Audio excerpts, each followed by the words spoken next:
Whoa, look, it's time to go viral. I'm homicidal, I'm killing all my rivals. I'm the man, shit, I put that on the Bible. I Spotify my target, cause you know I got the title.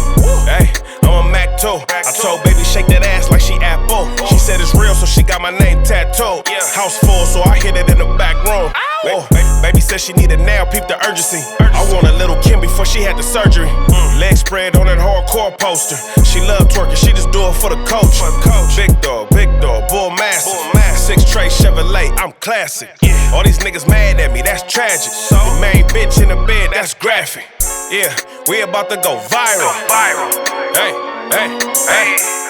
We about to people, it's your boy, the one and only, your host that do the most, Mr. Viral himself, aka the villain, because they hate me for my opinion. Welcome back to another episode of the Viral Way Podcast. Make sure you share, like, subscribe to the channel, get us in the algorithm. Shout out to the algorithm gang, man. Y'all doing y'all job out here. As always, I got the team in the building. We got Messiah the Great here to lead the way. We got Cali the one, not the two, Mr. Lightskin himself. Hey, I'm gonna kick back on this one. I'm gonna let the team take, lead on this one. What's going on, man? What's up with y'all, man? We fresh off the Flacco debacle. What's the word, man? We got it going crazy out here. What's the deal? Good. I'm feeling good. I think that the episode was a success, right? I think we did what we were supposed to do. Hopefully Flacco learned something, man. If he didn't, then he'll learn the hard way. But hopefully he learned something. Shout out to them for pulling up. P nice, Shout out to everybody who watched it. It was cool.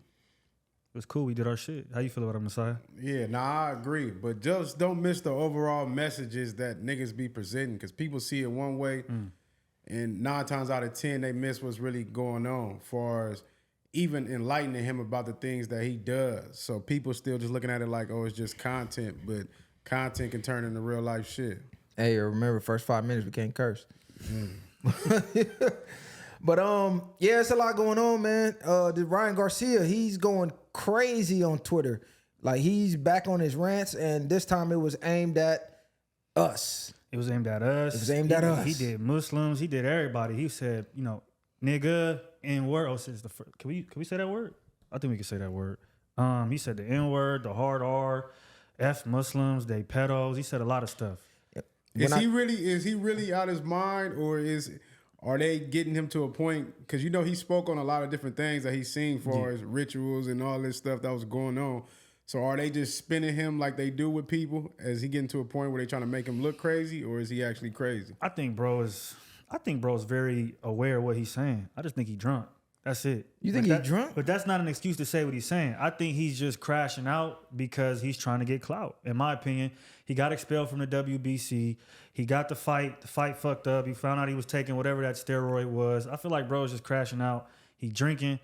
He's using that as liquid courage to say what he wants to say. Also, while hoping he's going to somehow, gain some type of notoriety or another way to do something. Because the boxing thing obviously isn't working out. So to me, that's all he's doing. He's taking the same exact play out of the white girl's book from 2-3 weeks ago. But it's just not the same. I don't think it's going to play out the same. The World Boxing Council actually expelled him from boxing. Yeah. So like his career is damn near done as far as professionally. Like, that's really big. Like, the World Boxing Council, they expelled him from boxing. Forever? So I don't know if it was indefinite. I don't know how it works. I'm pretty sure he probably can get back, but as of right now, he can't even fight. So his career as of right now as a professional boxer is cooked. Now, I got mixed feelings on it. I know as a black culture, we want to emotionally jump out there and just, go crazy. He said N-word, blah, blah, blah. But like you said, he came out and made some big claims against the elites as far as what's going on with the sex trafficking and exposing secrets about pedos and this and that. So could this be a ploy to destroy his career? Was it really him? Was it AI? Is it him behind the tweets? You know what I'm saying? Like, it's a lot to unpack, because what made him randomly jump out there, say F N-words with the hard ER. Let's go dig up George Floyd and that was nuts. Unalive him again, delete him again, or whatever he said. It really didn't make no sense for him to come out and just say that. So are they painting him to be this psycho? And they like, you know what? The quickest way to get somebody canceled is to have them go at the black community. Like, black people gonna do the job for us.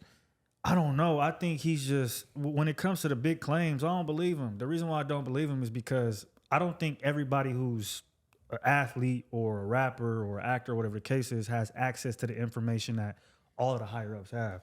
So I feel like there's still a lot of pawns in their game too that they don't know what's going on. They just there. I feel like he played on the fact that that is the main topic of social media right now. He used that as a way to get promotion and clout for the fight. It worked. And then when he got caught up for the steroids, he tried to somehow reverse psychology it again. It didn't work. He took the Play Out the White Girls book. It didn't work. And so he's where he is right now. Now he's talking about, I got to go to rehab. I don't know what's up with people doing that. They say something racist and then they got to go to rehab for 2 months or whatever the case is. Then they come back out and everything is cool. So to me, it's all bullshit. It's all bullshit from Ryan. Is it just for the media?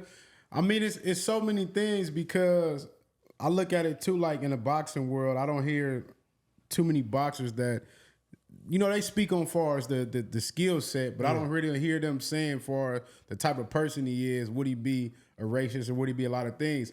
But then he got a series of tweets where he say, we can still say the N-bomb or what? Yeah, no, you can say it now. It's just the first 5 minutes for when we clip it up. So he got a series of tweets where he's saying, I love niggas. Then he go back and forth with black can't be racist.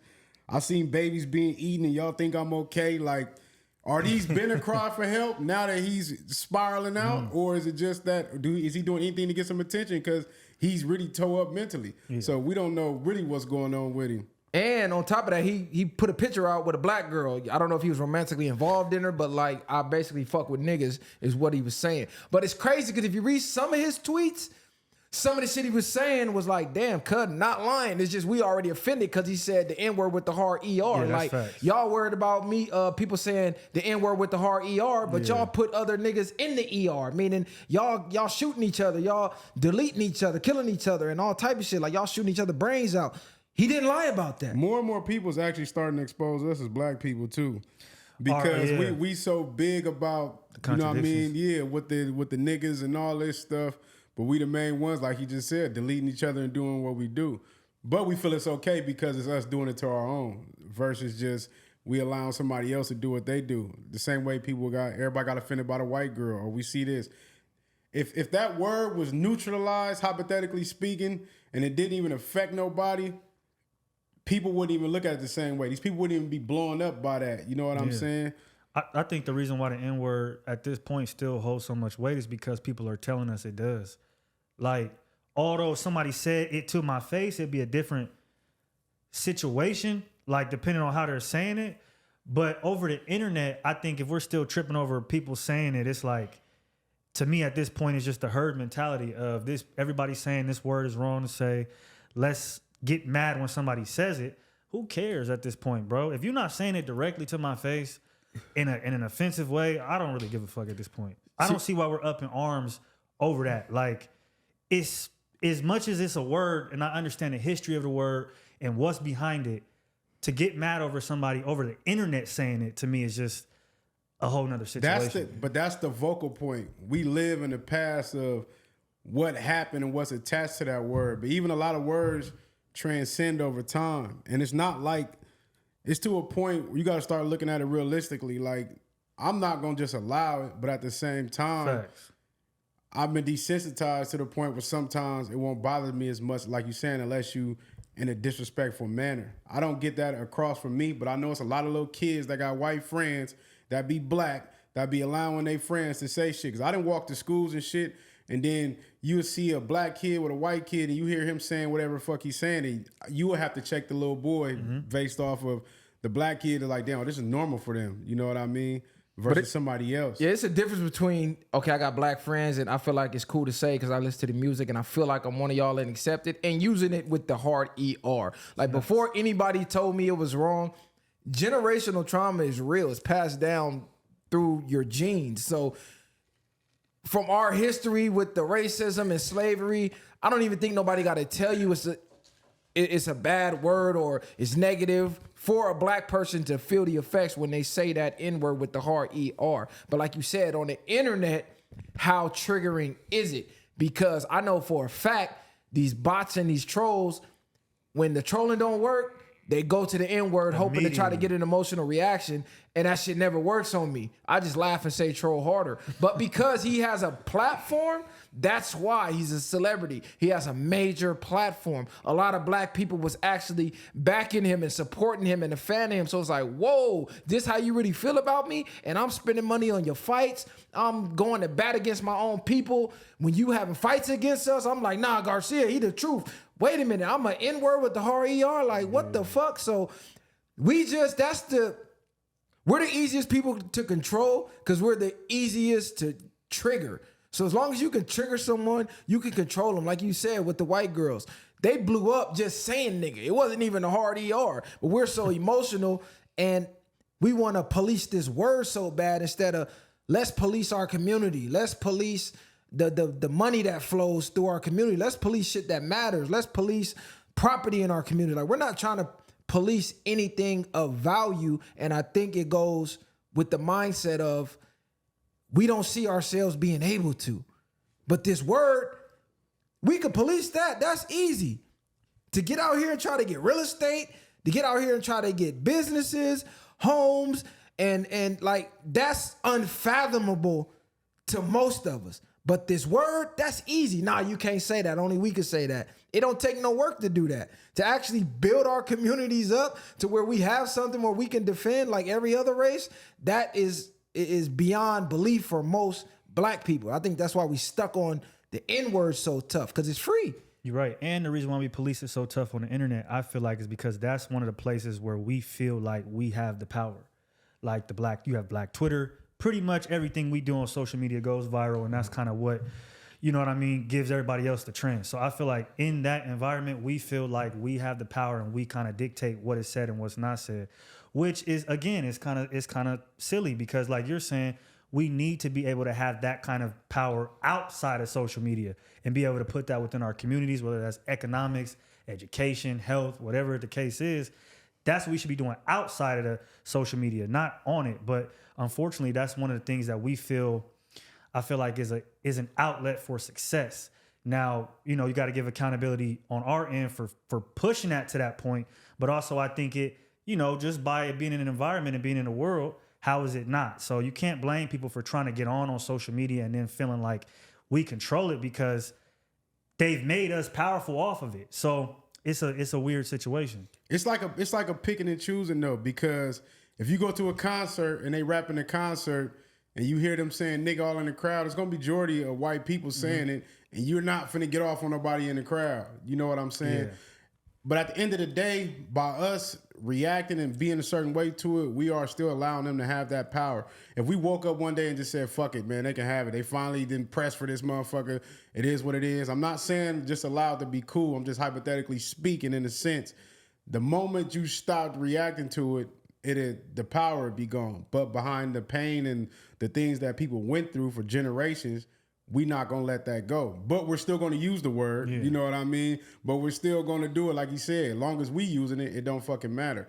It's a lot of shit that goes on behind all that, but it's starting to get played out because niggas be tripping over that more than they do when they doing shit to us.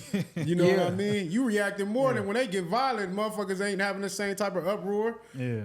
That boy that got shot up, I didn't hear nothing else about that when they chased him down. You know what I mean? They didn't give a fuck about calling him a nigga. They showed him that you was a nigga. No, that's a fact. But that's what I mean by it's easier to police a word because it really don't take no action. You just tweet and go crazy online. Like, to get out there and defend what you talking about, you might got to put your life on the line for that. They like, nah, hell no, I ain't doing that. So we just got to change the mentality. I'm even trying to use the word so much myself. It's damn near ingrained in my vocabulary for my lifetime worth of use.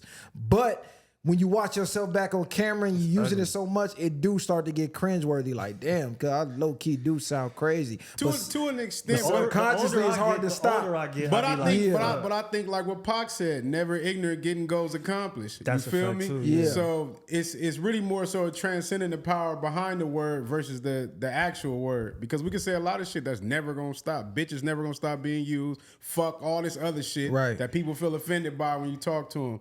But the difference is, like you saying, it's more so somebody could disrespect you, and it's not about how you feel about being disrespected. It's the fact that you intentionally trying to disrespect me. So somebody could say that word and I might not feel no type of way, but I might still fuck him over because I know what you're trying to do. Yeah. You know what I'm saying? Yeah, words only have the power that you give them. You know what I'm saying? Like, what is really a bad word? We just agree it's bad. Fuck is bad because we agree. But what makes fuck bad? Like, it sounds cool to me. I love using the word. They actually say people who curse more are more intelligent than people who don't. I don't know who came up with the study, but I've been cursing since preschool. So fuck yeah, I agree with that shit, man, the viral way. But yeah, man, the clout chasers, return of the clout chasers. They back at it. They reached a new low. When you thought they went as low as they can get, they just went even lower. They went to hell on you? They went to hell on me. I'm talking about No Jumper, man. They just interviewed Pop Smoke's alleged killer, right? And I'm saying alleged because I wasn't there. I don't know what happened, but he got convicted of it. They were saying he was the trigger man. Regardless if he pulled the trigger or not, he was a part of it. They just interviewed him, and I'm questioning why. Why are you giving people platforms simply because they deleted another black person? And this black person happened to be a rapper, whatever the case. I know it's for engagement, it's for clicks. You think, oh my God, they're gonna go crazy. They actually got a lot of negative feedback. I was shocked. People was like, why the fuck are you giving him a platform? Like, this is crazy. All he did was go kill a rapper. Why does that need to be talked about? Like, I can understand if it's like Ted Bundy or something. Exactly. But he's like, That's what I was just gonna say. He's like a serial killer. It's like, we need to get in his mind. Like, what made you unalive 100 people or delete 100 people? Like, that's crazy. That's something that's a little different. Like, you know what I'm saying? Then, okay, you black, you killed another up and coming black rapper. Let me give you a platform and blow you up. Because all it's doing is causing more divide. Pop Smoke family got to see this. They got to relive him being killed. And now his homies, I know they feel like, you know, we got to go get him. We got to do something about this shit. Because he on the internet trolling. I see they put the video out of his homies FaceTiming him. And they like, man, fuck that nigga, whatever. So now they like, you know what? We got to get back. We got to go slide for him. And if they do, that's more content for them. Because now the interview is going to blow up even bigger. So it's just causing more divide in the black community. And the puppet master's back at it. But we know what the fuck going on over there. Cuz don't give a fuck. And if it's going to make him dollars, it makes sense at the end of the day. And like you said before, if they willing to go do it, they going to go do it. We could wonder why people want to do shit, but he's going to keep exploiting it. It don't matter what the fuck we talking about. It don't matter what nobody else talking about. As long as these niggas going on here, he ain't caring that it's a black on black crime. He just caring it's a story with a headline, and I'm going to get the valuable information I can. Because regardless, some people do want to know. They do want to hear it because that's what most people are attracted to the bullshit. So I just feel like I agree to everything you're saying, though. It don't make no sense because that's how people looking at it. Like, are you making these people famous just based off of what they done to a person that was more iconic? You know what I'm saying? In that sense. How old is he? And from what I know, right, from the case, he's only out because he was a juvenile. So to me, that's what makes it even more sick, right? Like, this is somebody who doesn't have a fully developed brain, who, again, I don't want to make excuses for bro, because at that age, you know what you're doing, right? It's right from wrong. But I feel like to then bring him on and say, hey, you know, let's have an interview about it and talk about it and run down how it exactly happened is crazy. And when you even watch the interview, bro is not even really giving it up like that. He like, oh, I don't know about no address. They were trying to make it seem like this plot, like they planned to go there and do certain things to him. All they did was plan to rob him, and they said that, you know, shit just went left. So that's what dude was trying to say. Adam was more so trying to make it this story that it was not, which again to me speaks to the clout chasing shit that he does. But I agree with you, like they gonna keep doing it as long as they want to do it. Can't really stop it. It's gonna keep happening. So, nah, that's a fact. Like the few clips that I seen, bro seemed like he ain't had a sober day since he been out. His energy was low. It's almost like he just waiting for the day that the karma catch up. The way it sounded, because he even went out to say, I'm not sorry for what happened. Yeah. I wish it didn't happen, but fuck it. Niggas die every day. I thought he was a model or something. So kind of really downplaying Pop Smoke and what happened. So if I'm his family, oh shit, you don't even got remorse? I'm finna want to come get you even more. I want to come get you anyway because it happened. I'm lurking anyway. But the fact that you had no remorse and you voiced that, understand why a major platform with 5 million subscribers would want to put that out there. It doesn't make sense at the end of the day. And we can't stop it.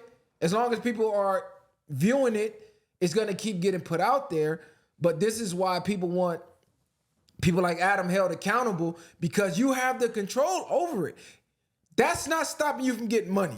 It's a lot of people I know for a fact he can get on that platform and get the same amount of views and traction without putting that type of message out. It's a lot of talented people in that space who can come get them clicks. Like when Sauce Walker went up there and was trolling about the OnlyFans and that shit went everywhere. Like, it's a lot of different avenues to take rather than to push that. And that's what makes it look calculated, as if there's an agenda to keep us down here. Because why promote that? But that don't make sense. See, but me, sometimes I try to see it from different angles sometimes, because a person has to study good, but you have to study evil also. Not saying whatever the case is, but you got to learn the mentality of certain people. This is the mentality that's out here that we live with every day. So sometimes it is good for people to understand that, because a motherfucker could be this type of shit happening every day to people. It's just the fact that it was Pop Smoke and he was famous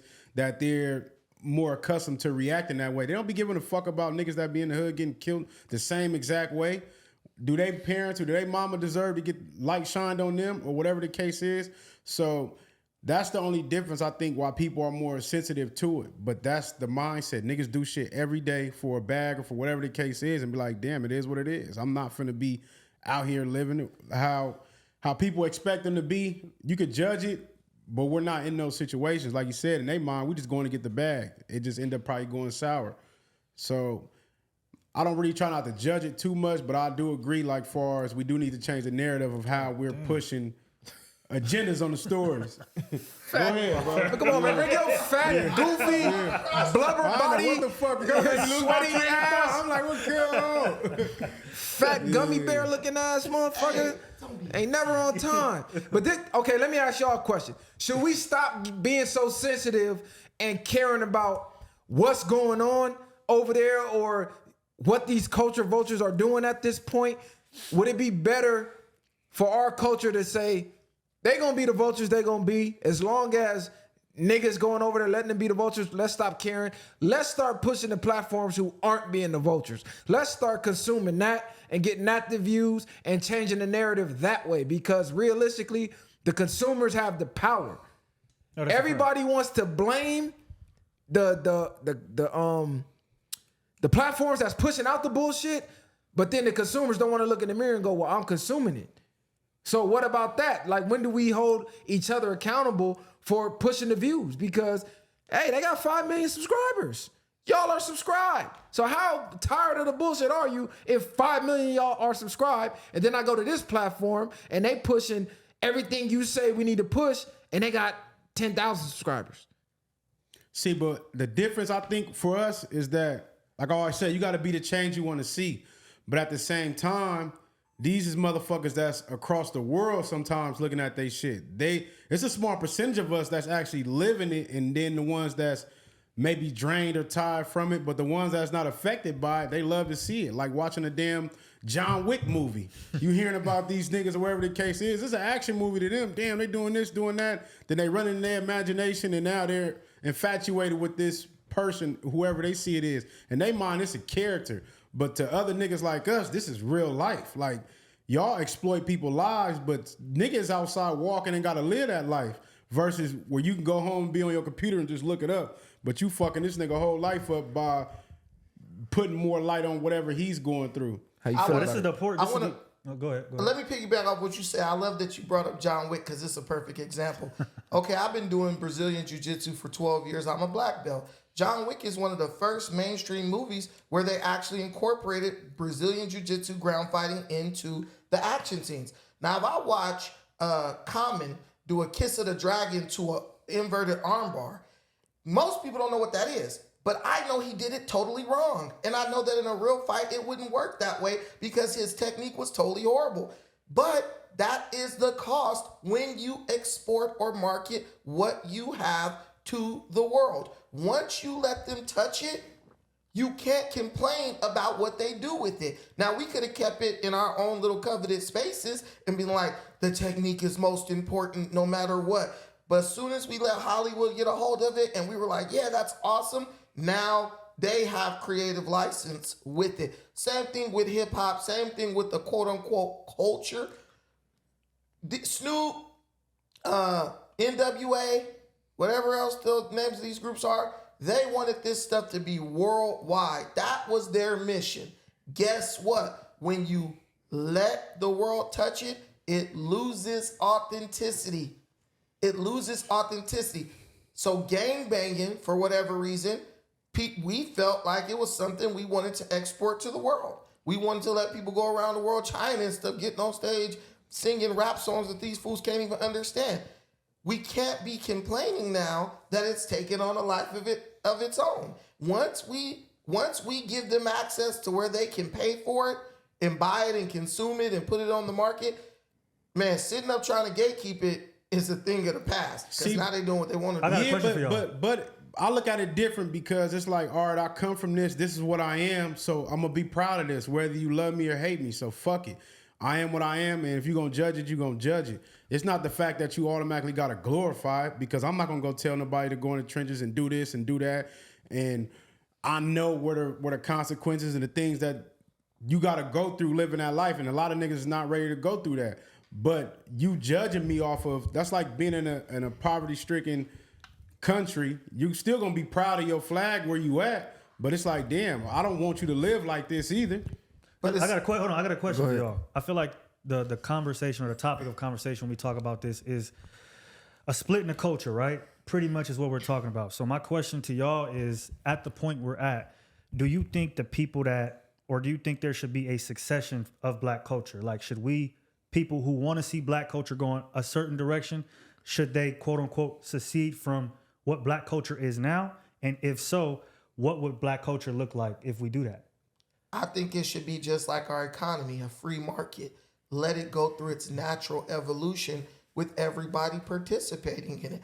I don't mind if that Mexican OT is a rapper and he whatever, because I feel like, hey, he might be the one that brings something new to the situation that might benefit everybody. Mm-hmm. Those dudes might be the reason why tension between black and Mexicans dies down, because we might rally around a common interest.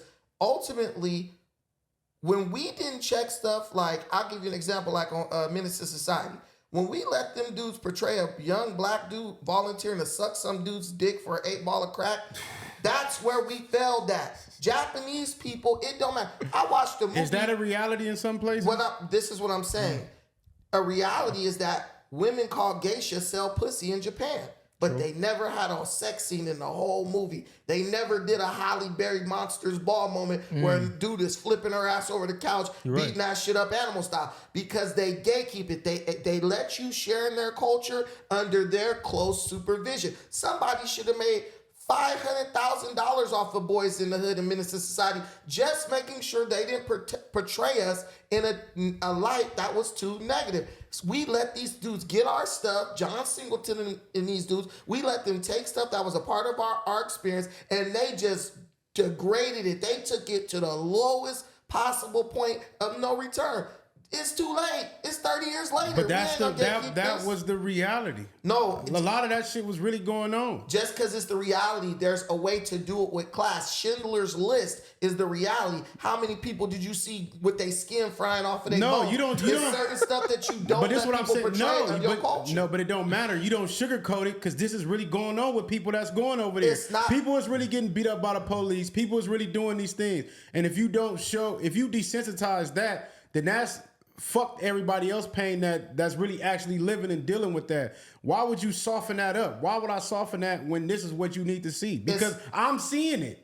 Why do you gotta soften what I'm going through? But it's not sugarcoating it. What it's doing is someone handling a reality of your existence responsibly. That was a bad light to portray a young black man in, even in the 90s, because young black boys will see that. Black women will see that. And that could cause them to develop a perspective of their own culture, a view of their culture that is negative and degrading.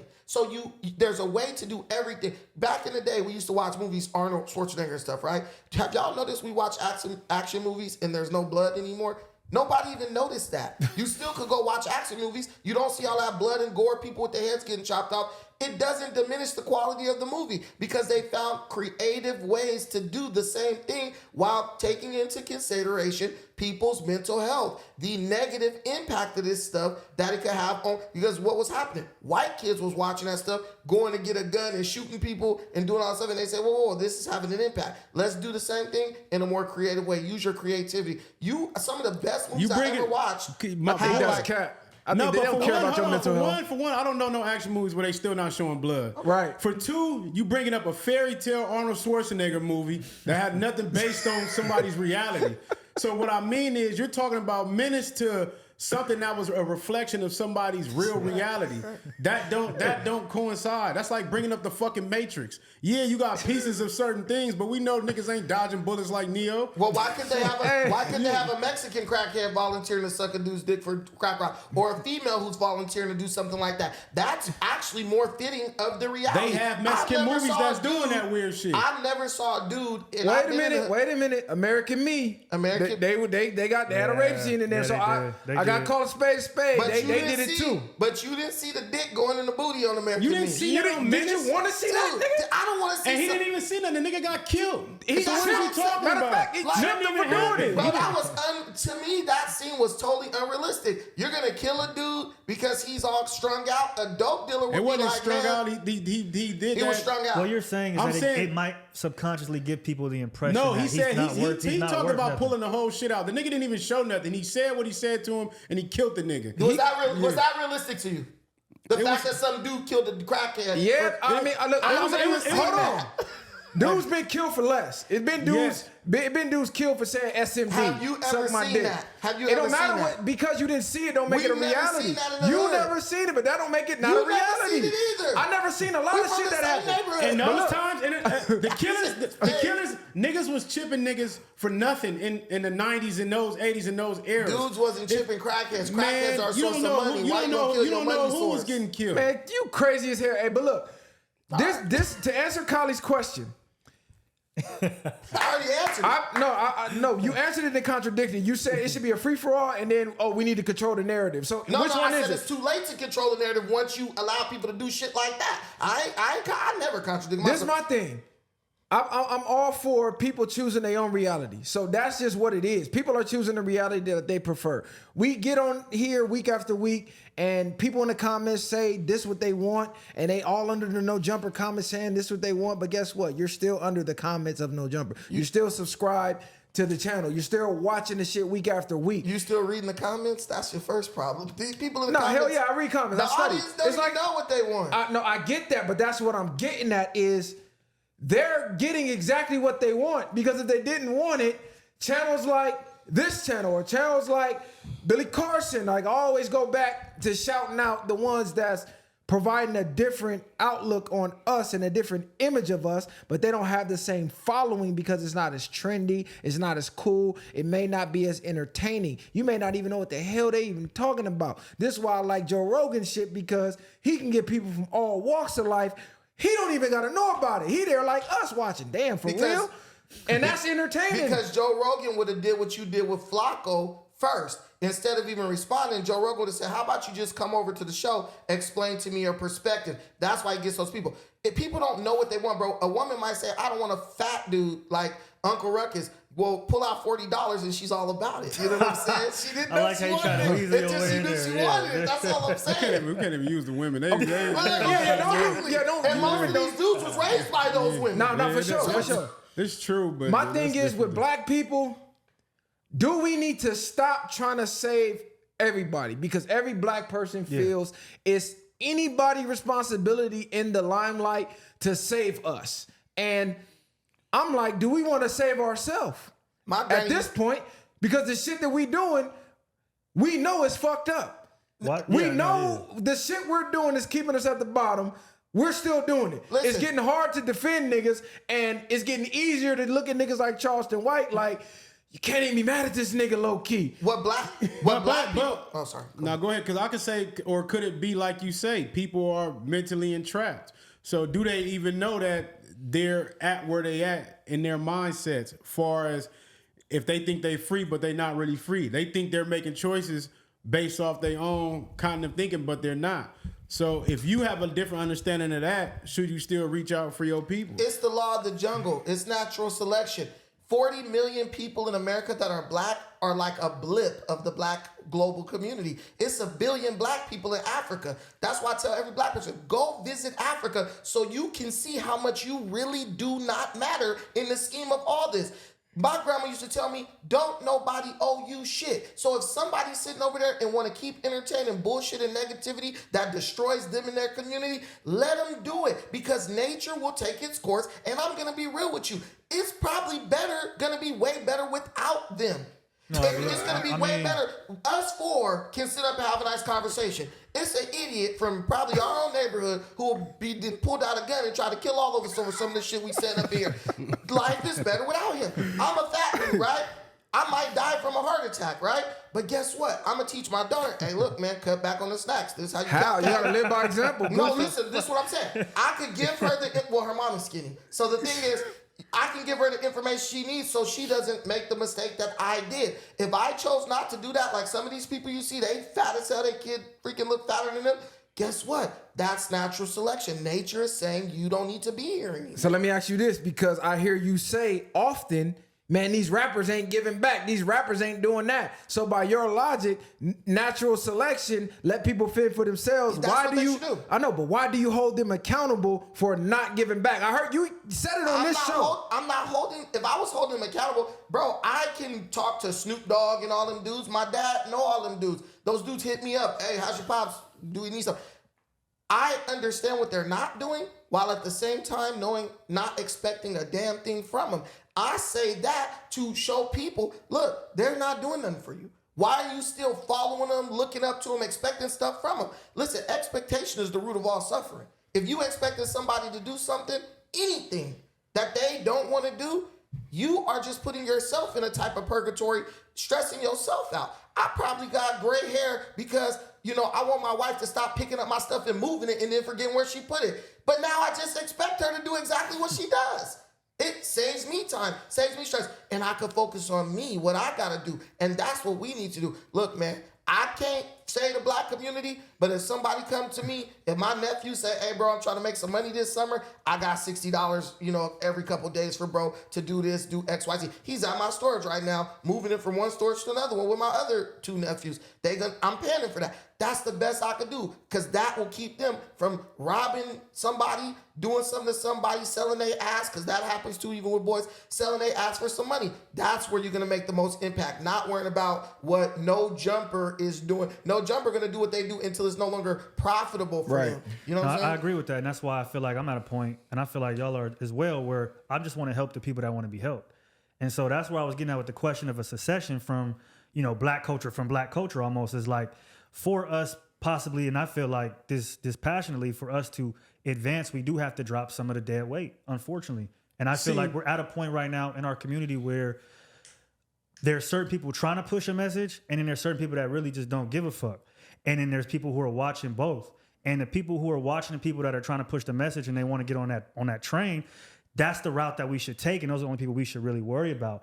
Although this progressive movement here is I'm still holding up my clean glass next to somebody's dirty glass. So even though I'm not necessarily trying to save these people, me doing what I'm doing is still being an example for these people. But at this point, I'm just giving them the choice if they want to come along for the ride or not. So that's where I am as a black person in the community. Like, do you want to get on this train to success?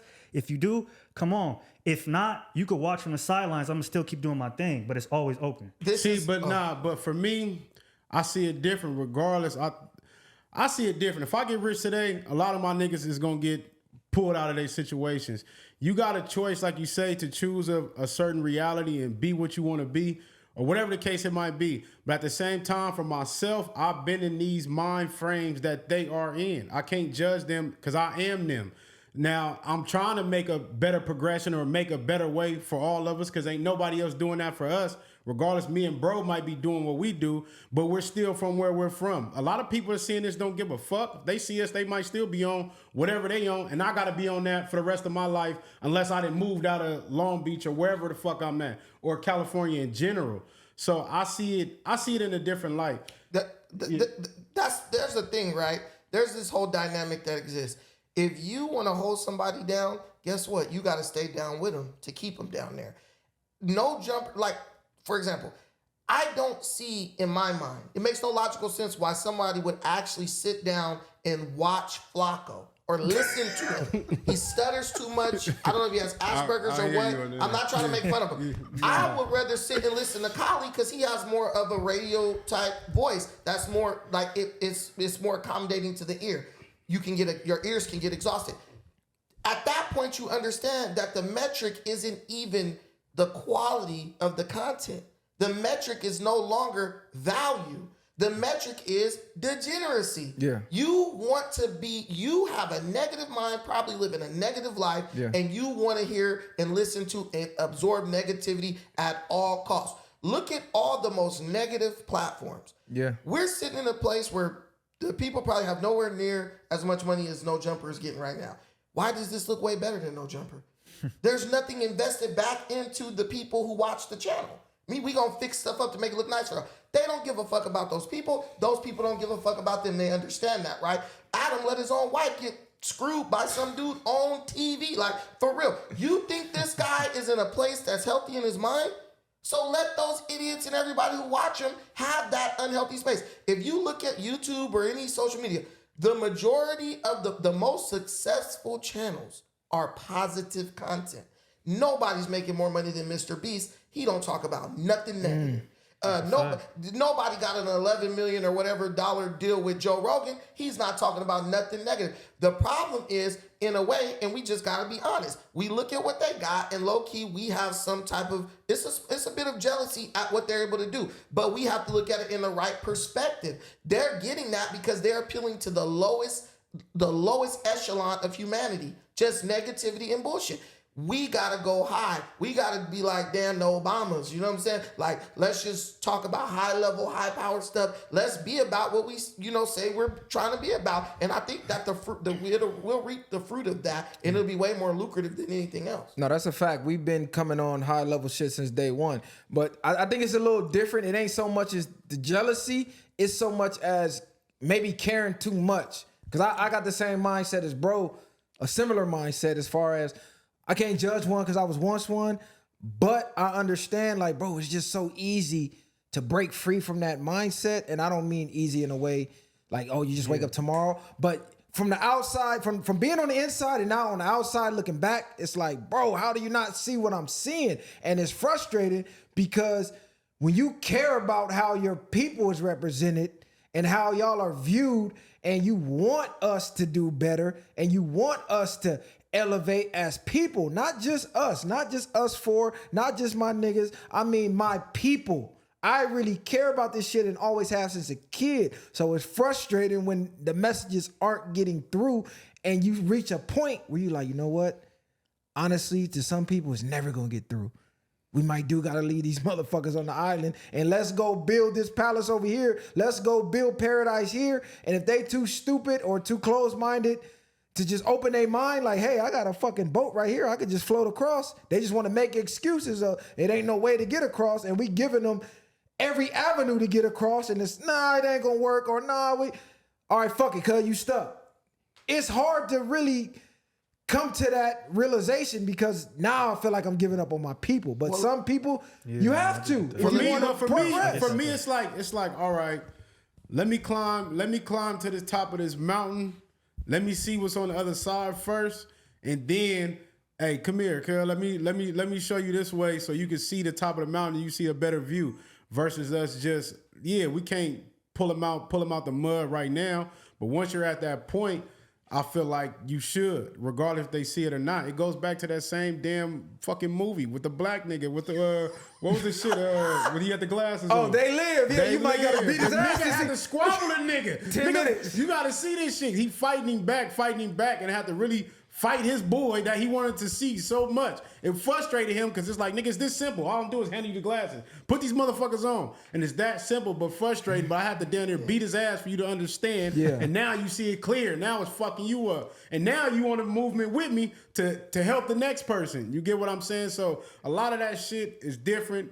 We've been fucked up mentally, and we talk about all this past trauma and these things brought down to us. Niggas growing up without fathers, single mothers, and slavery days, all this shit. Then it's like, oh, now you just saying fuck them because they trapped in one piece of society. It's no different from these niggas going to fucking war. They in a bigger fucking thing. These niggas is brainwashed too. Going to fight for the country, doing all this other shit. Since the beginning of fucking time, it's been wars. It's been same shit on different scales and different levels. The only difference is if these niggas didn't have these big ass guns and certain bombs, they'd probably be on boats and using handguns and AKs too.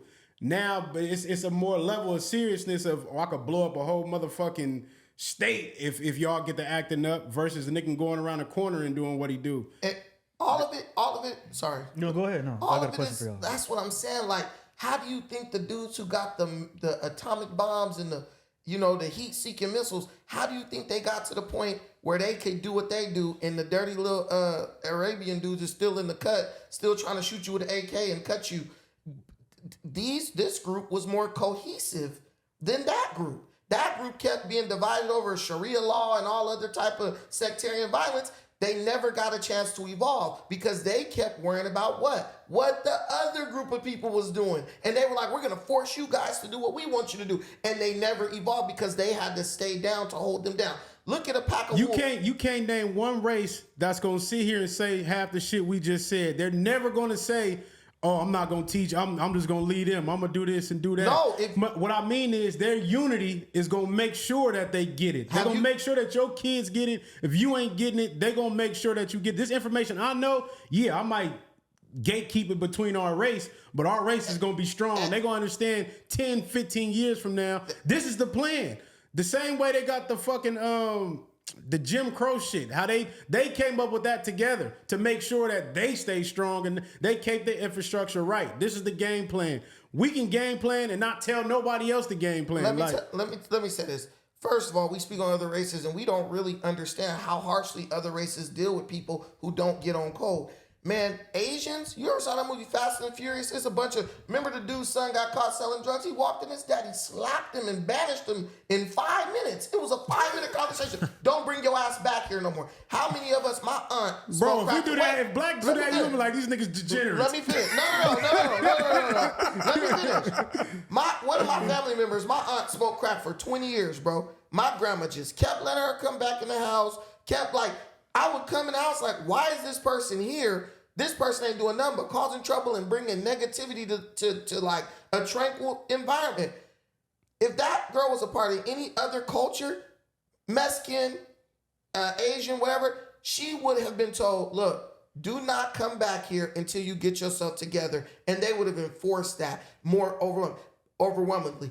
The black community has always been known as the community that is all accepting. We will accept any type of degeneracy, even if it's LGBTQ, if it's any group that comes into America. Where do they place them first? Even Jewish people. Not saying I have nothing against Jewish people, but a lot of people in the world back in the day didn't like Jews. Where did they put Jewish people when they came to America? In the black community, because we were always looked at as the group that would accept anything.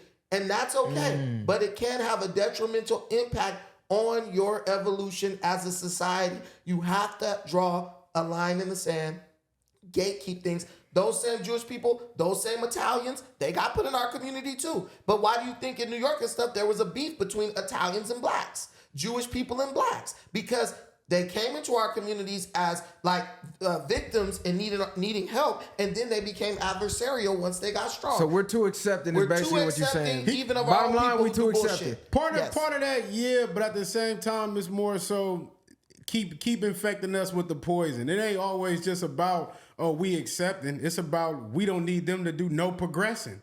And you can put whatever you putting in there to infiltrate us. If you're mixing us up, you're watering down us. If we was just together, then it's easy for us to build and be stronger. But once you're throwing everything else in that, mixing it up, that shit becomes tainted.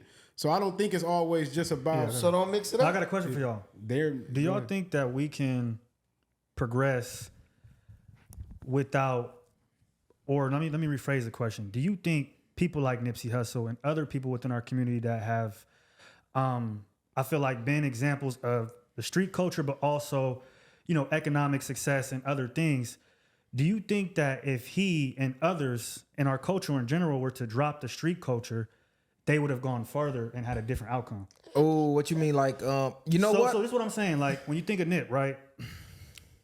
He was started in a position of gangbanging. He ended up buying a block. He was, you know what I mean? The whole Slauson Mall little area thing right there, or Crenshaw. And then at that point, he has businesses. He's a platinum artist, but he's still going back to the hood. This is my point. Not to cut you off. This is what I was just trying to say earlier about unless he leaves Los Angeles, there is no way he will be a 60 Crip for life. It does not matter if he's not going out looking for his enemies. It does not matter. Things that he's lived and what he represents, people go against that. Forever, so it does not matter how successful he got, no matter how big he got. As long as he's keep coming to Crenshaw and Slauson, somebody's going to dislike him. Everybody's not going to be just a part of that. So he's going to be what he's going to be. Now, the only difference is Nipsey got to a part where he does things that people are not going to do behind the scenes. He's reading books. He's doing a lot of different shit. Now, we get people like Nipsey and expect him to be the savior of everybody versus just, okay, Nipsey be the example and the things that he's trying to teach you, learn from him and build more people like himself or be a best version of yourself. You know what I mean? So that's if we are here, he blow up today or you blow up. It's like, yes, we got the blueprint now. Let's bring more leaders. So now you can't just knock one off and be stopping. The same way with Malcolm X and all these other people. We get them. We look for Malcolm X to be the hope and savior, and nobody else wants to step up and do the things that he's doing. But they're going to follow him because he got a cult following. But you need more thinkers. You need more leaders in the first place. I think it's a gift and a curse, though, because I believe Nip was smart enough to get to where he got, regardless of the fact, maybe even further in a legit business way. But it wouldn't have inspired the people the same. It's different when somebody come up out the trenches that you living in and we was just thugging and damn, he made it and showing me the blueprint and coming back and still showing love. He didn't just forget about us to where, compared to just some square from Delaware that you don't know exists, he blow up and now he's a mogul. Yeah, he did it, but you looking at that as like, damn, that ain't even possible. I don't even know him. I don't know his, you don't see it as an example of yourself. We looked at Nip as an example of us. When I'm speaking of us, I mean people from impoverished communities, because let's be realistic. We have plenty of examples we can go look at in the black community that are legit businessmen who made it and done similar things that Nip have done on a greater scale, but they didn't have that background. So we don't even know they exist. They're not in the limelight. They're not coming back. They're doing it. They just operating business. Unless you study and you just know of them because you're in that field, you don't know they exist. So it's still like a gift and a curse because, yeah, they made it, but how visible are they making themselves? How much inspiration are they trying to give our people? Let me say, Nip was coming back. Nip understanding, knowing if he just blew up and made his millions and left, people would just forget about everything he done because he'd be out of sight, out of mind. If he's just staying out the country doing what he's doing, it's like, damn, yeah, I remember Nipsey.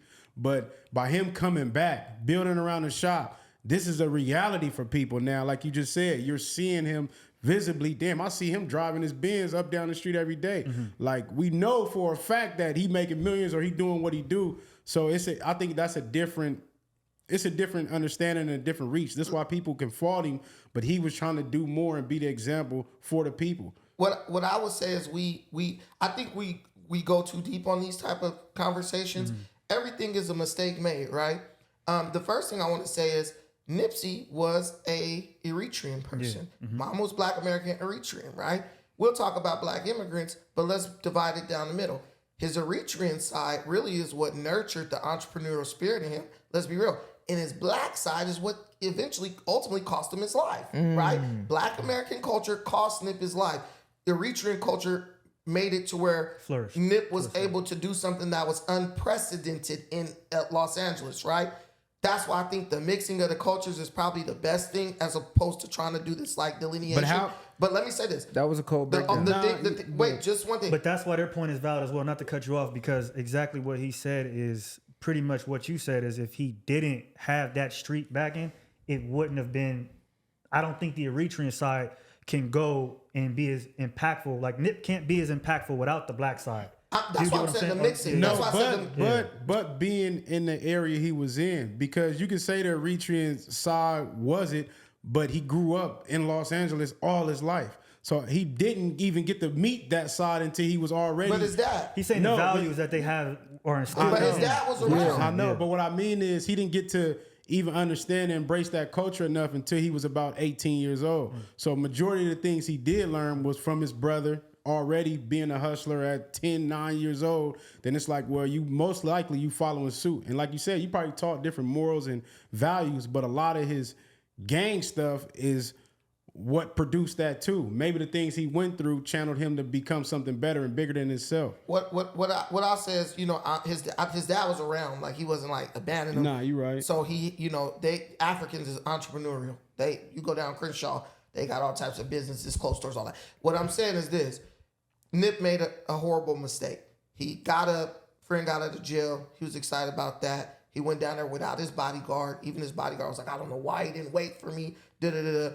Oh, you said he took the day off that day or something. He gave him the day off. Well, he gave him the day off, right? But then went down there and like didn't tell him, I'm going to make this move. So it was a situational awareness type of thing and expecting, just to be loved. But in my opinion, you're from 60 Crip. As long as there's a gang called A-Trade Gangster walking around, you better be knowing that something might potentially happen. Hey, Trey's ain't had nothing to do with that, just to put that out there. No, I'm not saying that. That's their rival. So what I'm saying is, knowing that you have a rival gang in the same city as you, I would always have to have, if I go to that area, some type of security or something to watch my back. It's easy to say. Hold on, but I think that's what he was getting at. Yeah, basically, like, listen, don't let the success blind you from what you once lived. No matter how successful you get, you from insane Crip, you're going to be from insane Crip. Exactly. And somebody out there not going to like that, whether it's your ops or it's your homies. And they don't even have nothing to do with Cripping. You could be a square. Yeah, somebody out there feels like, this square ass nigga don't deserve that. And they gonna wanna take your spot. Success brings hate in all walks of life. So once you reach the pinnacle of success, it doesn't matter. You have to move with precaution. Don't get comfortable. Right. But the thing is, most people always say the same shit. Oh, this motherfucker got money and change. But what people don't understand is when you get certain things, people change around you, and it's forcing you to move differently. I could come over here. Nipsey probably didn't look at himself like a damn mogul and all that at that point. I still am who I am. Y'all still my niggas, but y'all looking at me in this praise and light now, and now I have to move different, but I'm still moving the same way that I moved living here all my motherfucking life. But that's where I feel like he went wrong in certain sense. Look, everything is about learning, right? So we learn from that situation. He made a mistake, right? That's what happened. Most times when people get killed, they made a mistake. They did something that they ordinarily wouldn't do. Malcolm X, the same thing. Malcolm X got killed, right? He had a lot of enemies, whether they were in the Nation of Islam, whether it was the FBI. If you're Malcolm X, what do you learn from that mistake? Hey, you know what?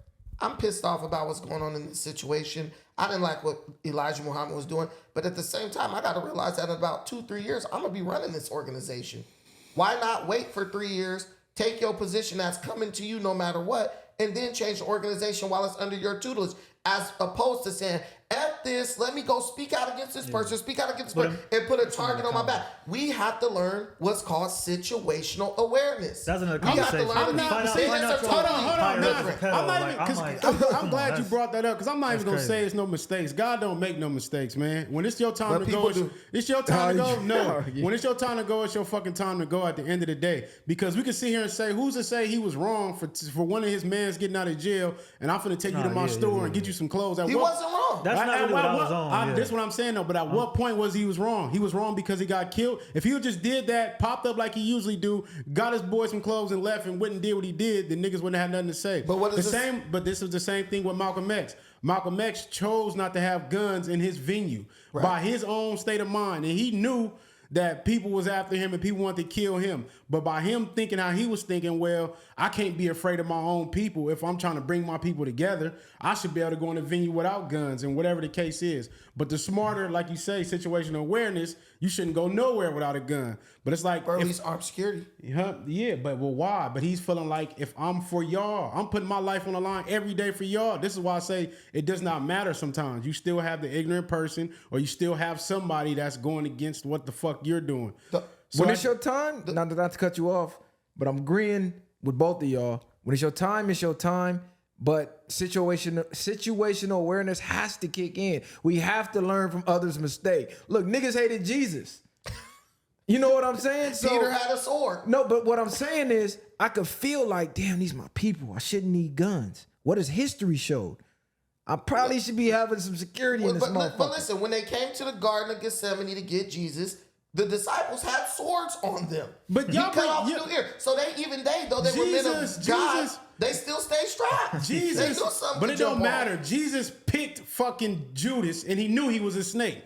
He knew he would cross him. So to sit here and use him is don't even make no sense. And that's no situational awareness either. He why knew the fuck, already. Why would you pick a nigga who gonna cross you? But it don't matter. He knew. There's an old saying, no good deed goes unpunished. Everybody who ever want to do something inside this community, period, you always better remember that, because I learned that. Thank goodness I didn't learn it like the hard way. But no good deed goes unpunished. To truly do things for your community, it has to be truly altruistic, because you're gonna deal with a lot of stuff that you're gonna say, damn, I can't believe that happened to me. You know what I'm saying? But guess what? It is what it is. It comes with the territory. Ultimately, situational awareness. And I think that if you help yourself, help your family, help the people in your immediate circle, I think that is the best thing you can do, because at least those are people that the community and everybody else don't got to worry about. If I got the a question people, for y'all. one more thing. Okay, If the people that we talk about didn't die, do you think they would be as impactful? I think Nipsey would have been. Yeah. I'm asking all of them. I think You know what? I think so, No, yeah. I don't. Nah, Because I think Nip would have. Yeah. I don't, because he had more, I don't want to say value, but his messages had more value, him being dead than alive. It's like Jada say, don't nobody sell more records than a dead rapper. Nobody was caring about his entrepreneurial moves like that until he got chipped, and then they put it on a national scale. Like, oh shit, he was doing that. Most people didn't know what he was even doing. But Let's be real. I feel Until he like died. when Victory Lap dropped, though, leading up to that, like his passing, niggas was really hip to him. I feel like he was What getting a lot. niggas? I feel like he was getting a lot of his roles. If he wasn't out here, though. yeah, majority out here. In LA. Majority of people like us, his core following are certain people. Then it's like, yeah, we understood that. But like we say, his own hood everybody in his hood didn't even understand his greatness, or it would have never got to that point that he was. A lot of these people, I'm saying even Malcolm X too, yeah, he was powerful, but then people didn't realize how powerful he was until he was gone. Right. But the thing is this, like, say somebody like Magic Johnson, right? You don't even know half the things Magic Johnson doing. Magic's still alive. Quincy Jones, Stevie Wonder. These are people who are still living, who have an incredible impact on some of our everyday lives, and we don't even know it. Yeah. So you can always do more than while you're living than if you're dead. Yeah. But the thing is, you might not get recognized for it. You don't get recognized until you're dead, because people start trying to find out more about you. Nipsey would have had a greater impact was he here. Malcolm X would have had a greater impact if he was here, because he probably would have took control of the Nation of Islam, and they'd be bigger than what they are now. You know what I'm saying? Because they kind of dwindled down. They would be bigger than what they are now. All I'm saying is, all we can do is learn from these people and not repeat their mistakes. And cronyism, nepotism, all this thing, I'm only going to do something because it's this person. And then if it's someone I know, I'm not going to. That is literally what destroys the black community. Too much nepotism, too much cronyism. No, we need more of nepotism. You tweaking. We got too much already. Hold on. What's his question? My question was, do you guys think that the black community should focus more on the squares that come up and become moguls compared to the street people that become moguls? Do you get what I'm saying? And do you think the black community focusing on the regular black people that aren't involved in gang activity or street activity that become successful, do you guys think if we focus more on that, the trauma and so somewhat of our ways of how we get our income and find economic success will change over time. How do you focus on something that's not visible? That was my point. They're not the problem. Nip made itself visible though. What I'm saying is the square. Who are we focusing on? We don't know these people. They're not coming to the community or talking to the community or nothing. Going through the shit that we going through. It's not who you focus on. It's what you focus on. In the 90s, in the 80s, when we was like little, what was black people focusing on? Sports. Our kids go to school. People wasn't even worried about homework, excelling academically. They was just like, man, we got to get you to practice because you're going to be in the NFL or you're going to be a singer or whatever. Black people now need to change that focus, which I feel that we're already doing that, onto something else like STEM, applicable knowledge, not theoretical knowledge, not just shit that you know and did you know this, did you know that, but you can't do nothing with it. If you look at like the Caribbeans and the Africans, what were they focused on? They weren't focused on the who. You didn't even know Dan Gote and them in the 90s. And believe me, they had billions in the 90s. Oh, yeah. They were focused on the what. What are we going to aim our, where are we going to direct our children? Like my daughter, I'm not like, yo, you're a volleyball player, I'm going to focus on your individual success. I'm like, look, you need to go to school for engineering. You like art, engineering's going to give you the money, financial freedom to be able to pursue whatever you want to in art. Go to galleries in Venice and all that stuff. You know, what? I think it's both though, because the what comes from a who. This information doesn't fall from the sky. People are putting this information out there. It's no different than the greats like Bob Proctor. He always give props to his mentors. If you notice anybody great, they always give props to the person who taught them or the people who taught them. Our culture, we like to feel like we too proud to give props to who we learn from. Like, oh, I'm self-made and I got it out the mud. No, you learn from somebody because nothing's new under the sun and everybody has to learn from somebody. So I think it's a mixture of both. You need good mentors, the who, and you need the what, the information. So once you have both, now you got a path to success. So I think it takes both. Yeah, I agree. But even like you said, to bring up Bob Proctor, but that's what I meant too. It's not just Bob Proctor they're relying on. You got Jim Rohn, you have James Allen, you have all these incredible thinkers that then taught shit in 1819 where they shit is still relevant in 2024. Our people probably wouldn't even know none of them people I just named who they are.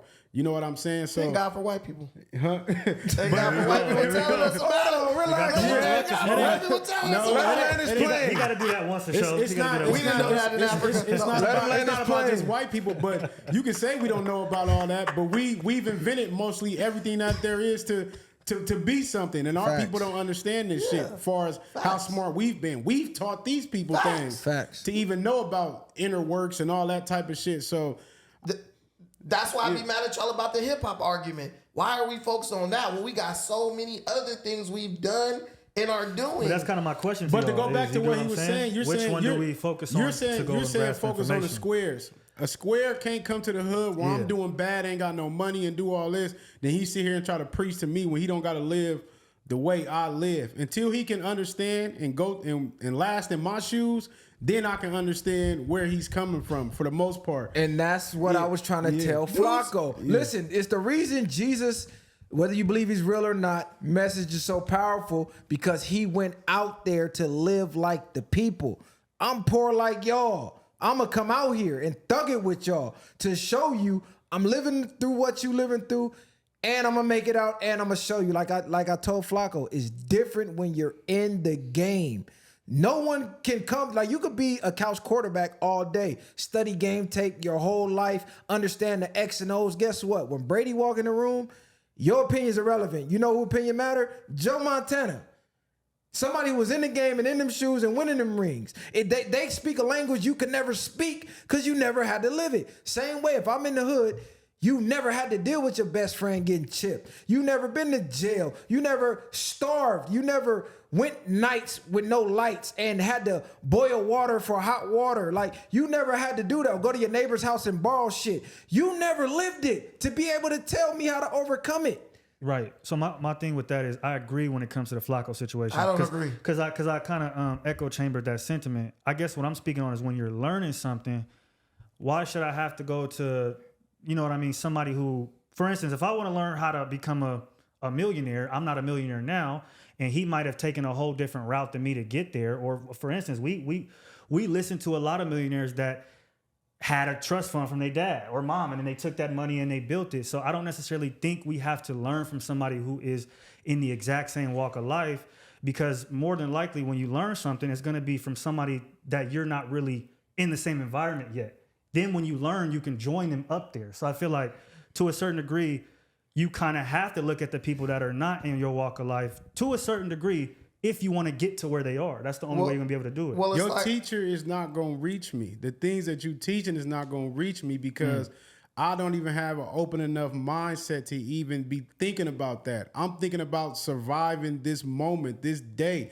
Any given time I walk out the house could be the last day I walk out the house. In some people's mindset, they're focused on more so of survival. We know we talk about the survival mindset all the time, and people are living day to day. This is why you get so many hustlers. This is why you get so many people flocking, because I need to make a meal, especially if I got kids, I got this, or whatever it might be. I might grow up without parents. I might have a lot of different shit, and you coming to me as a fucking millionaire, it ain't like you putting money in my pocket and telling me like, here, let me come teach you this. Like, no, you just coming to tell me some shit, and I got to wait however many years before I even see fruition. I'm not even seeing that far. I'm not even seeing past next Tuesday. Yeah, I get what you're saying on that. I don't think that it's about the person sharing your experience. Like Flacco, we discredit him because he's African and he's from Dakota, whatever. Flacco still has a perspective that's valuable, because sometimes people can come from a different perspective and show you something or say something that could change the way you look at something you've been doing your whole life, right? So, like, I'll give you a perfect example. There's this documentary that was on Netflix called Giro Dreams of Sushi, right? The dude just made sushi in a 2-stool sushi restaurant in a Subway. You would watch a documentary about food, nigga. And I love Everything sushi. tied back to food with this nigga. So this guy, this is what he did, and he raised his family on that. His sons went and worked on the stock market and all these big high-paying jobs. All of his sons came back eventually and worked for him in that little 2-stool restaurant. What did they learn from him that empowered them to do all that? Stock market ain't got nothing to do with sushi. Actually, it does. He said, working on perfecting something every single day is better than just trying to find something new to like gain information or knowledge of, right? For sure. That brings you a whole new perspective. Anybody could teach somebody something, but you just have to be receptive to it. And that's what we learn as we get older. It's not that these people have some type of like profound information. It's just like now we are patient enough to sit down and identify the value in what's being said. And I think that's in all walks of life. Like it applies across the board. Yeah, but if you haven't lived certain things, certain things you're trying to teach people, you had to live it for your message to hit harder. Like it just is what it is. It's like having somebody who studied war. Never was in war though. Who you think them soldiers gonna listen to and message they gonna respect? A vet or somebody who just sat home watching war movies and studying YouTube documentaries? They don't respect you because you never put that uniform on. You never went out there and got that Purple Heart. You never been on the battlefield ducking bullets and in them trenches. This is something you can't even fathom. You don't got to deal with the PTSD on July 4th or waking up out your sleep thinking you still out there. You never lived it. You just study it. So it's certain shit, no matter how much you study, you'll never understand. It's like black people trying to explain black people problems to other races. No matter how much you break it down, until you live life as a black person and heard that N-word with the hard ER, like, whoa, this is real. You can't fathom it. I can't come in because I'm dark. You can't fathom it. You haven't lived it. Yeah, you seen it. You heard about it. You never walked in them shoes, buddy. I'm sorry. You can't even imagine. I believe all people have been discriminated in some way. Like, man, not every fucking day, every second of your life. To say you never got discriminated against, I think is just ignorant to what other people have went through, bro. Like, there was signs back in the day. I remember in Texas, my grandma came from Texas. There were signs that said no dogs and no Mexicans. Yeah. Like, they've been discriminated against as well. Like us, we just don't know their experience. And people, and this is a fact, people have more in common than they have different. across all walks of life. I agree with that, and that's why they put those barriers in between us. But go ahead. Yeah, that's why they and they win, and whoever they win when they make you think you know nothing about me. It doesn't matter. There's a crying baby in a room, and it's a bunch of females up in there.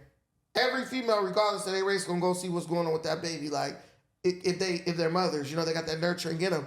To keep saying you don't know what I went through. You're talking about basic human nature. You won't understand. You won't understand of being in a cell 23 hours a day with not a book, not nothing, just you and your mind. I hear what you're saying, but you can't tell me off a documentary about jail if you've never been to jail. You can never tell me about surviving in the county jail, fighting, niggas getting stabbed, and you pressing lines and doing what you're doing if you've never been there.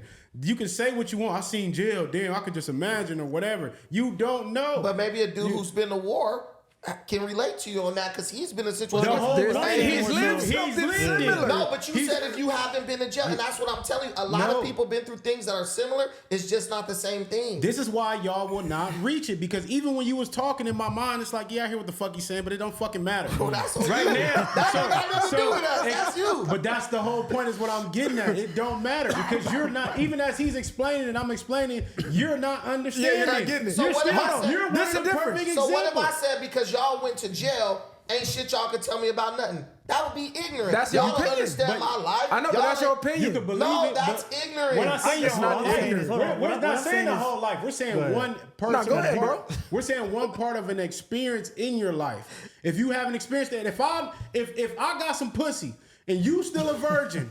And you want to watch porn and you can imagine how to get pussy. I got pussy. You can't tell me nothing about how I feel. Shit, I can watch those. Don't tell me what pussy feel like if you never had it. Bro, No, but I guess what I'm really saying is that for us to, because why I brought up the street and the square is that the route. Because you think about you and us. No. You're trying to think in your mind. Hold on, let Kylie make his point. Let me explain what I'm saying. What I'm saying is that a lot of times, right, we brought up Nipsey Hussle, right, Bun B. A lot of people who are successful from the street culture go a certain route and have a certain occupation. Where I'm speaking to is more so of people doing things that are, quote unquote, the majority say were outside of what black people become successful for. So that's why I'm saying that for us to become successful outside of what we're normally successful for, we have to look outside of what we're normally successful for. We have to learn from those people. Let me give y'all an example. But those people are still black or they white, whoever they are. Right. What I'm saying is that I'm not looking at Grant Cardone, which I'm not saying he's the best guy, but I'm not looking at him and being like, damn, this nigga didn't go through nothing I went through. I'm looking at him like, he's teaching me how to do a multi-family home deal, first-time homeowner. Like, he's teaching me these things that are outside of what he's been, what he's but been y'all not hearing me. Who gonna reach the youth though? I'm talking about starting from the core. Hold on, Brandon. Let me say one thing. I'm talking about starting from the bottom. You can say you're reaching a point. What I mean is, if you had a government official that's wants a war on the streets, they want to make the streets better, whatever the case it may be.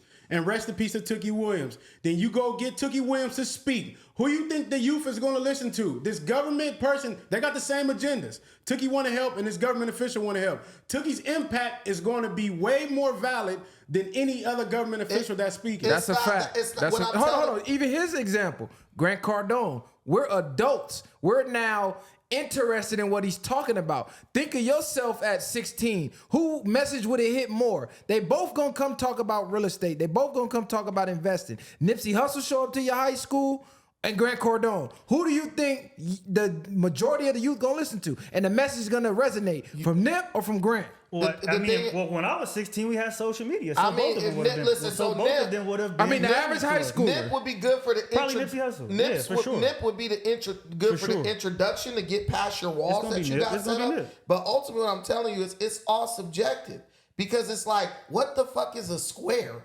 Right? Like you. What? I mean, yeah. Him. We understand what it is. I don't look at these dudes as street dudes. These are just dudes to me. I don't look at them like, they're squares. I don't look at you as a square. You're a man, you're a man, you're a man, you're a man. We could all get in a fight. Now you call us degenerates. Bro, you call us degenerates. You don't look, hold on. He don't look at nobody as squares, but he look at them as degenerates. What's a degenerate, nigga? Listen, nobody. Yeah, exactly. Hey, nobody eating filet mignon in Thailand is a degenerate. It don't matter. We might get in the listen. Hey, I'll give you a prime example. How many gangsters are in the UFC? But people think gangsters are tough. Because It's a few. I mean, we can't name them really. Bobby Green. Let's do the Kimbo Slice. Bobby Green. Wait a minute. Kimbo Slice. Kimbo Slice was a very low level MMA fighter. It don't But what I'm matter. He telling was you is, in there. Kimbo would have beat you the fuck up. Kimbo would have beat you the fuck up. His ground game was trash. But this It is was, the but thing. he would've knocked This you is- out. Nah. But this is the thing. Beat your chin Listen, I tried to fight Kimbo Slice. Shut the fuck I up, really nigga. did. Stop, bro. Hey, Come on. no, this is a true story. I sent the email Man, and Kimbo they would said beat you the no. fuck up. Let's stay on topic though. Let's fuck on You that. got to pull that up next show. We all gonna right, get to see listen. the They scenes. just said no ground fighting, so that's their thing. The thing I'm telling you is that should prove everything you need to know. We look at thug, street, all this stuff. Those labels don't mean anything because the whole concept of being a thug is rooted in this idea that you're tough and you can do this or you're some type of like tough, hard guy.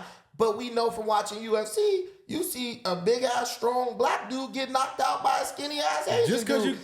Tyson got knocked out, that Yes, don't mean he but ain't what I'm tough. saying is That don't make Tyson you was a not street tough. nigga. we have information, so the fact that we're still using these old archaic fucking labels and terms and even the perspective is just it's ridiculous. We need to change. You up on that. your own channel talk about thugs and gang members and the degenerates. Y'all downgrade You every use the chance y'all same get. thing Yeah. when you want to You downgrade do just people. like Flacco do. But now, when it's time to speak to people of, No, the difference between of your ilk, why we gotta be square? Nigga, because you a square, the nigga. difference That's what we between call Flacco y'all. It is what it Flacco- is. The difference between Flacco is he's scared of you niggas. Me, at least I look at y'all like y'all my friends. Flacco look at y'all as somebody who I'm not saying Hold that on. sense. This oh my God. the He difference. worship y'all. This the It ain't difference. none of that. You Yes, he do, hold man. on, cause I'm gonna let the cat out the If you bag. saw the way it's looking at This people- the difference.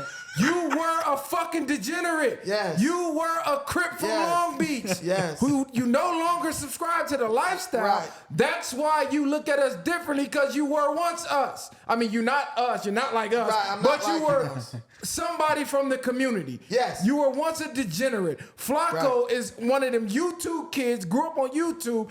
Only time he seen it was through this. But you were Fla- out there, so you got a different perspective. But just to stay on topic, I don't even know what the topic is anymore. Hey, you know, but- we're from Kimbo. I want to fight Kimbo. There's no such thing as a But the square. fact that- listen, Degenerate, like, but come on, the Kel, we fact- all over the place but right the now. fact that Flacco connects with this culture like he does, that shows he got a little bit of degeneracy inside him. Everybody Everybody does. in the hood, The nigga, world if you have does. the Long Beach. Nobody do not connect with the culture. Everybody connects with the Period. culture. This is why we get these same fucking conversations. I wish you was here earlier when we brought the nigga shit up. But this is why we have all these things, because people want to be connected with the culture. Now we say we accept everything. We ain't accepted Fact that. We ain't librarians. accepted that nigga shit yet. You know what I'm saying? Hey. So the whole point is, He love to preach Africa. Go on YouTube or TikTok right now. You know what them Africans doing over there in that 110-degree weather? Popping out in big bubble coats and trying to dress like us. That's one The country. it doesn't matter. They're across the world, and guess who they're influenced by? Us. We are the culture. only the kids in and the slums. speaking of the culture, No, everywhere. we can't have a show without dissecting this. Kdot didn't just drop the Not Like Us video. Has everybody seen the What video? the I hell? saw it, yeah. Everybody seen the video? I'm not watching that shit. Okay, square. he's a Let's K-Dot dissect fan. it. I'm like, he wasn't no lie talking about they not like us. Look, let's dissect it. What did y'all think about the video? A lot of hidden messages. It was big for the coast as far as musically. It had a big impact on the West. Let's talk about it, when man. How did y'all feel when about it? Kendrick Kdot opened up, dropped, he packed up Drake and sent him back to Canada. and when Kendrick opened a chain of businesses in Compton, then I'll start paying attention. All right, to the we can videos. talk about that, but right now we're gonna talk about this video. Yeah, How did y'all feel about the video? He packed him up. He sent him back to Canada. I think each and every single scene from the video was dope, and I also like that it wasn't your average like street shit, 50 niggas outside. Like it wasn't even on some diss record. I think it was very artistic in my opinion, and there was a lot of hidden messages in it as well towards Drake, as well as towards kind of the situation what's going on. And I think it showcased again LA or West Coast artists in a good light. He completely killed it, and it did like what 20 million views in a day. It did or a some shit million that? in like less than an So, hour or something like that. I mean, you can't. You know what I mean? It's a W for the How you city. feel about him, It Masai? orchestrated Kendrick's brilliance and it's showing that the creativity and the genius about himself. So you know what I mean? The video was good. I can't really dissect every message because I didn't really dissect the video that much. I watched it. It's a great video, great quality, great, just different perspectives, like you said, just from showing a lot of the culture in it. He showed Compton. He had gang of niggas outside, went to the Nickersons. He had the owl at the end of the video. So it was a lot of different messages. He went to basically a lot of good spots in Compton. So shout out to Kendrick. I think Kendrick, can you open up a barbecue shop? Bro, relax. Open up. Chill. I'm tired. We ain't doing that slander. Hold on, chill. I'm not slandering him. I know, but chill. calm down. Because until you open up businesses out here, then we can talk about I got a Kendrick open up business. businesses. you ain't doing out shit here, out bro. here for You ain't doing niggas. shit No, for I niggas. got a business out Okay, here. cool. Let's stay on topic. To the video. Lot of hidden messages in the video. Let's start with the shipping containers. Everybody's going, oh my God, what's going on with the shipping container? If you don't know, a lot of the sex trafficking and human trafficking is done via shipping containers. They even have a few movies about it.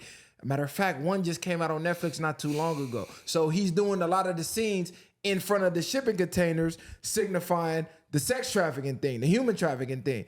Okay, boom. He goes to the hood. You not like us. You Tommy the Clown. Like, how much more West Coast can it get? How much more of the culture can it get than Tommy the Clown? That's a staple in black culture on the West Coast. Yeah. No matter what school you went to, Tommy the Clown was up there recruiting. You knew a homie or a homegirl who was at the parties dancing with the paint on. Some of the hardest game bangers right now was at the party belly rolling with this big tail hanging out the backside of their pants. So West Coast, went to Tams. It don't get no more of the culture than that. You went to go get a pastrami and cheese from Tams. Like, everything is just hitting. Then you go to Drake saying, oh, that kid ain't yours. That's Dave Freeze. You and your wife having issues. Okay, him and his wife in the crib dancing, partying. That diffuses that. Dave East produced the video. Yeah. That diffuses that. He's in the video so he's too. just like diffusing everything. Then you look at the hopscotch thing.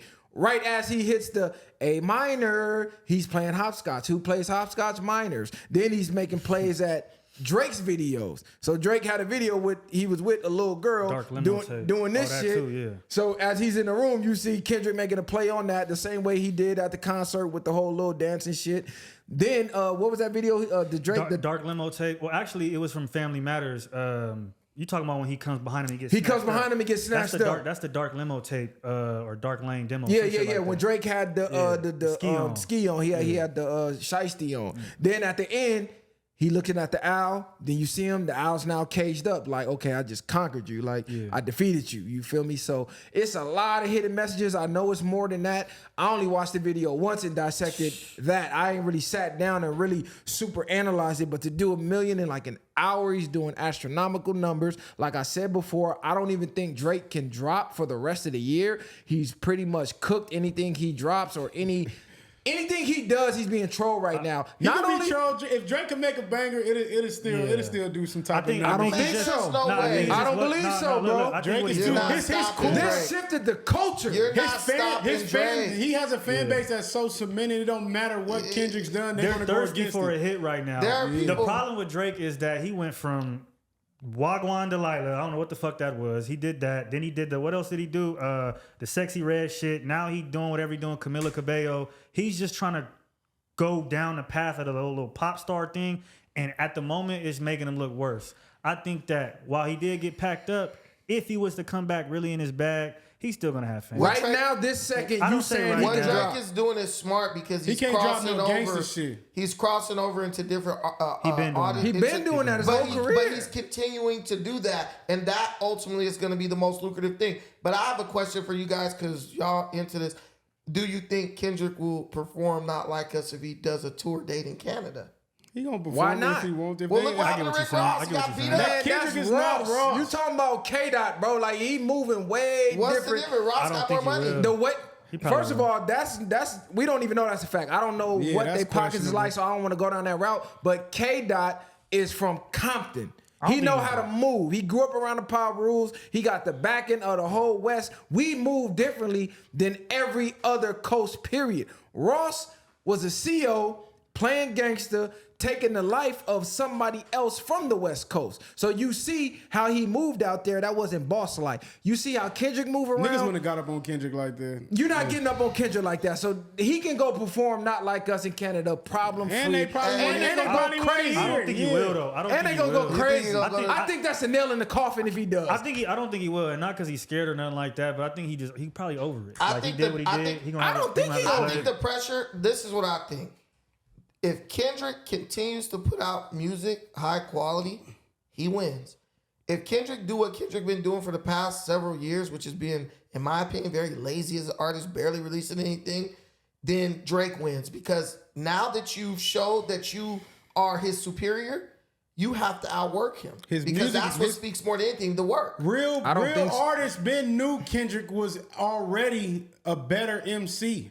We already knew this. Y'all can keep talking all these pop hits and all this shit that don't mean shit. Kendrick's body of work is way more deeper and way more complex than it is versus these pop hits that he does. We see the wave that Drake rides, but nothing actually goes too deep to me. That's where it's just going over your head or making me think. But the thing is, if you look at hip hop, right? You guys are hip hop guys. Hip hop ultimately becomes about longevity. If you look at the biggest hip hop names, that. Jay-Z was never like the best hip hop artist or rapper.